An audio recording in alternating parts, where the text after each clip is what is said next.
tout le monde, j'espère que vous allez super bien, mais moi aussi ça va, je vais très bien. Alors, on se retrouve aujourd'hui pour une nouvelle vidéo et si vous n'avez pas regardé ma dernière vidéo sur les erreurs que nous commettons en début de maquillage ou en début d'apprentissage de maquillage, n'hésitez surtout pas à la regarder parce qu'en fait c'est la partie 2 de cette vidéo. N'oubliez surtout pas aussi de cliquer sur la cloche de notification, comme ça vous serez au courant quand je publierai une nouvelle vidéo. Alors aujourd'hui ce que je vais faire c'est que je vais vous parler des étapes du maquillage. C'est vraiment quelque chose de super simple. Les étapes du maquillage c'est 3 parties, 3 grandes parties entre guillemets. Il y a partie 1 les sourcils, partie 2 le teint, partie 3 les lèvres. C'est vraiment aussi simple que ça. Pourquoi je vous explique tout ça? C'est qu'en fait pour apprendre à se maquiller c'est pas juste voilà les pinceaux, les paillettes et tout et on commence, mais il y a aussi en fait la partie théorique qui est vraiment très importante avant la partie pratique. Et vraiment quand vous maîtrisez en fait la partie théorique, pour passer de la partie théorie à la partie pratique, c'est vraiment très facile. Je sais que la partie sourcil c'est vraiment la partie que vous craignez le plus. Il n'y a absolument pas de magie, il faut juste vous exercer. Et la pire erreur que vous allez faire en fait, c'est de vouloir que vos sourcils ressemblent aux sourcils d'une autre personne ou aux sourcils de la make-up artiste que vous suivez sur les réseaux sociaux pour apprendre. Parce que si elle a les sourcils carrés, les sourcils courts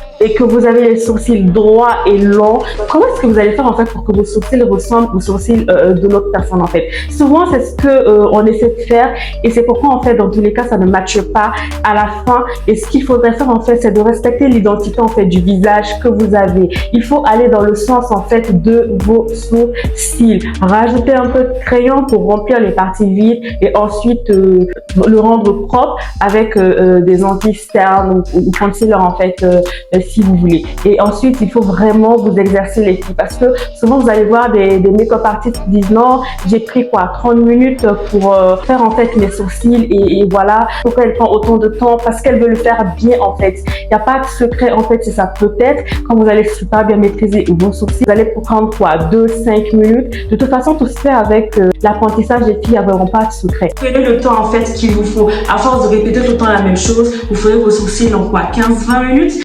Voilà, si vous êtes de bonne humeur et voilà, parce qu'il existe comme ça des jours où on n'a vraiment pas envie de se maquiller et quand on essaie de se maquiller, franchement, c'est la catastrophe. Et ça n'arrive pas qu'aux débutants, ça arrive même aux pros parfois. Mais voilà, c'est comme ça. Ensuite, pour les sourcils, il n'y a rien de compliqué. Hein. On passera à la partie pratique dans une autre vidéo. Pour le teint, c'est vrai que c'est assez compliqué parce que ça comporte beaucoup de parties. Il y a déjà le fond de teint, il y a l'anti-cerne, il y a comment on va dire le contouring, mais il n'y a pas beaucoup de personnes qui aiment faire ça parce qu'ils ont l'impression que ça dénature leur visage. Mais moi j'aime bien, c'est juste du maquillage. Après ça s'enlève avec du démaquillant, donc pour moi il n'y a rien, ça fait rien quoi. Il y a les fards à joues, puis il y a l'highlight, ensuite le contour du nez. Mais je ne prends pas le contour du nez comme une partie du make-up. Pour moi ça fait vraiment partie de tout ce qui est teint. Pour la dernière partie en fait en ce qui concerne les lèvres, pour un début les filles, ce que moi je vous conseille c'est de juste mettre du crayon comme moi j'ai fait et ensuite opter pour un gloss clair ou un gloss rose clair ou voilà pailleté. Ça va vraiment finir la touche de votre make-up parce qu'on a dit qu'il faudrait pour un début essayer de faire des maquillages soft et c'est vraiment le rendu que ça va avoir. Ce que moi je porte actuellement c'est ce gloss là.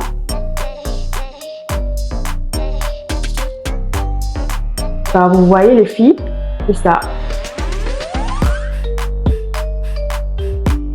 Il est un peu rose pêche ou rose pâle, je sais pas du tout, mais ça laisse vraiment un rendu assez soft à mon maquillage. Donc voilà, et comme je l'ai dit dans la première vidéo, c'est de vraiment, quand vous ne savez pas vous maquiller, de faire un maquillage assez soft. Voilà le rendu final, il est beau. Dans tous les cas, peut-être qu'on fera de la pratique, mais je me sens plus à l'aise à vous parler de la théorie parce que c'est très important. Et si vous suivez la théorie, que vous savez bien et tout ce qu'il vous faut, les parties que vous avez dans un maquillage, je dis que la pratique vraiment c'est en vous exerçant que ça va venir. Donc voilà, merci d'avoir regardé cette vidéo. N'oubliez pas de me laisser des commentaires, je vous promets, je vous répondrai. Si vous voulez que j'aborde d'autres thèmes aussi, laissez-les moi dans les commentaires, je vous répondrai aussi également. Surtout pas aussi de cliquer sur la cloche de notification, comme ça vous serez au courant quand je publierai une nouvelle vidéo.